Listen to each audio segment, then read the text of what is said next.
여러분은 공항하면 어떤 이미지가 떠오르시나요? 출국 심사를 위해 길게 줄을 선 사람들, 바쁘게 짐을 찾는 모습, 이제 막 여행을 즐길 생각에 들뜬 얼굴들이 생각나는데요. 하지만 이런 모습은 어떠세요? 좀 색다르죠? 지금부터 여기 인천공항에서 아주 특별한 전시가 열립니다. 에스컬레이터, 안내센터, 벤치 옆으로 위험을 뽐내는 설치 작품들, 또 수많은 그림과 NFT 작품들까지 공항터미널 곳곳에 예술 작품들이 가득합니다. 마치 하나의 예술 공간처럼 느껴지죠. 공간 전체가 전시관으로 바뀌어버린 인천국제공항. 도대체 무슨 일이 생긴 걸까요?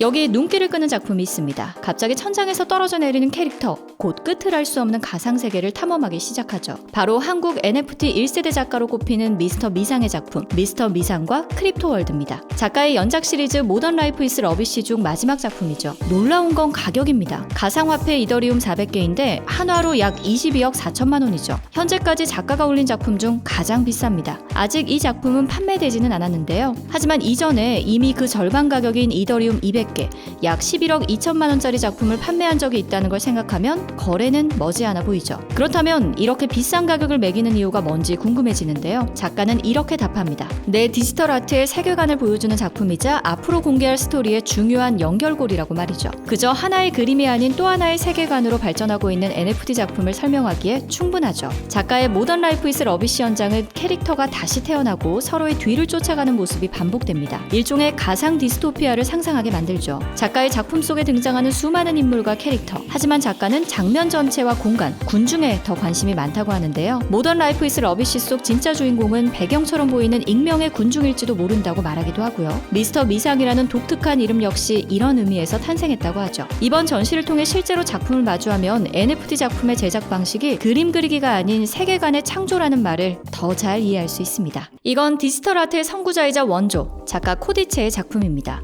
무려 20년 동안 디지털 아트 작업을 해왔지만 주변에 인정을 받지 못했던 작가, 심지어 디지털 파일 형태로 작업을 하기 때문에 전시할 기회도 마땅치 않았다고 하는데요. 하지만 그런 코디체 역시 NFT를 활용하며 주목받기 시작합니다. 데이터베이스 페인팅 시리즈가 대표적이죠. 이 작품의 출발은 무려 1997년으로 거슬러 올라갑니다. 유치원생 아들과 동물원에서 놀고 온 어느 날, 아들은 호랑이를 그려보겠다며 컴퓨터 앞에 앉았다고 합니다. 연필이나 붓을 드는 게 아니었죠. 매직 3D 컬러링북이란 프로그램을 통해 호랑이를 그려나갔습니다. 익숙한 드로잉이 아닌 이미 존재하는 디지털 이미지 데이터 조합으로 새로운 이미지를 만들어내는 방식이었습니다. 즉, 데이터가 물감이 된 셈이었죠. 상상 속 호랑이와는 전혀 다른 이미지. 그런데도 아들은 모니터 속 호랑이를 실제 호랑이와 똑같이 여겼는데요. 이 일은 작가가 미래의 창작 방식을 새롭게 확신하는 계기가 됐습니다. 바로 모든 게 데이터에서 시작될 거란 생각이었죠. 이후 작가는 꼬박 1년 동안 데이터로 이뤄진 자신만의 물감을 만들었습니다. 그렇게 탄생한 작품이 바로 이것, 데이터베이스 페인팅 시리즈였죠. 소개해드린 작품 말고도 이번 특별전에서 볼 수 있는 흥미로운 NFT 아트가 많습니다. 빼곡한 빌딩 숲에서 경쟁 시대를 살아가는 현대인을 다룬 김일동 작가의 크레이지 아울 시리즈. 나만 도태되는 건 아닐까? 뒤처지는 건 아닐까? 같이 빠른 변화 속 누구나 한 번쯤 해봤을 법한 질문을 담고 있죠. 또 독특한 이력을 가진 작가의 작품도 눈에 띄는데요. 낮에는 신경외과 교수로,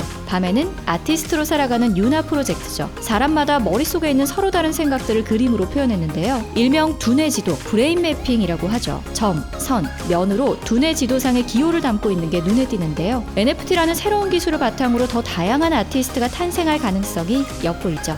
이렇듯 이번 특별전은 NFT 작품이 주를 이룹니다. 그렇다면 인천공항이 다름 아닌 NFT에 주목한 이유는 뭘까요? 전 세계 최첨단 기술이 집약된 공간, 공항, 운항부터 보안, 검역, 세관 등 공항 속 다양한 분야에는 고도화된 기술이 필요하죠. 이를 위해 인천공항에는 약 100여 개의 기관, 약 8만 명의 직원이 마치 오케스트라가 협조하듯 일사불란하게 움직입니다. 때문에 공항에는 아주 고도화된 시스템이 필요하죠. NFT는 위변조가 불가능할 만큼 미래 항공산업에도 큰 역할을 할 거란 기대를 받고 있습니다. 하지만 새로운 기술은 언제나 낯설기 마련인데요. 때문에 사람들에게 쉽게 다가갈 수 있는 문화예술로 NFT를 처음 선보인 거죠. 앞으로도 인천공항은 NFT를 더 잘 활용하기 위해 다양한 시도를 할 예정이라고 해요. 사실 예술과 함께한 인천공항 특별전은 올해가 처음이 아닙니다. 작년에 이어 벌써 두 번째죠. 해외 방문객들이 처음으로 마주하는 공간인 만큼 공항은 한국에 대한 첫 인상을 만들어주기도 해요. 비행기에서 내리자마자 공항 속 예술작품들이 나를 맞이해준다면 좋은 기억을 갖기에 충분할 텐데요. 뿐만 아니라 인천공항은 공항에 대한 정의를 바꿔나가려는 목표를 갖고 있습니다. 단순히 비행기를 타는 곳이 아닌 국가를 대표하는 문화예술 플랫폼으로 말이죠. K-팝과 K-클래식을 알리기 위한 스카이 페스티벌, 터미널 안에서 365일 펼쳐지는 다양한 공연까지 지금까지 다양한 노력을 해왔던 인천공항. 이번 특별전도 이런 흐름이 이어진 결과라고 할 수 있습니다. 공항에서 펼쳐진 특별한 전시와 NFT 작품들 다 둘러보고 나니 특별할 뿐만 아니라 중요하다는 생각도 듭니다. 예술과 함께하는 인천공항의 미래가 궁금해지기도 하고요. 여행 가고 싶은 요즘 떠나기로 결심했다면 탑승 시간보다 일찍 공항에 와서 이번 인천공항 특별전 작품을 만나보시길 추천해드려요.